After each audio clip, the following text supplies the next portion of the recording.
మన ఛానల్ని సబ్స్క్రైబ్ చేసుకున్న ప్రతి ఒక్కరికి పేరు పేరున థ్యాంక్ యూ సో మచ్. చాలా హ్యాపీ అనిపిస్తుంది. ఈ మధ్యలో న్యూ సబ్స్క్రైబర్లు కూడా చాలామంది యాడ్ అయ్యారు. ఇంకా మన ఫ్యామిలీ, మన యూట్యూబ్ ఫ్యామిలీ ఇంకా పెద్ద కావాలని మనస్ఫూర్తిగా కోరుకుంటున్నాను.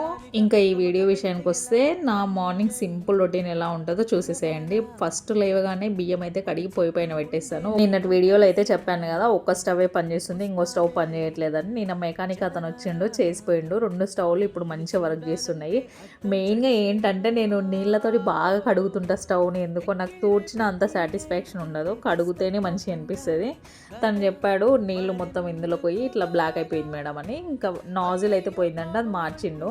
అందుకనే ఈరోజు 2 స్టవ్లు మంచిగా వస్తున్నాయి. అందుకనే ఈజీగా తొందరగా వర్క్ అయితే అయిపోయింది. నైట్ మా అమ్మమ్మ అయితే కాల్ చేసింది, ఈరోజు ఊరికి వచ్చేయండి అమ్మ అన్నది. ఎందుకు అమ్మమ్మ అంటే ఊర్లో చెట్ల కిందికి వెళ్తున్నారు అని అన్నది. అంటే చెట్ల కిందికంటే మన భోజనాలకు అన్నమాట. ఈ వర్షాలకు అంత దూరం ఎక్కడ వెళ్తాం చెప్పండి.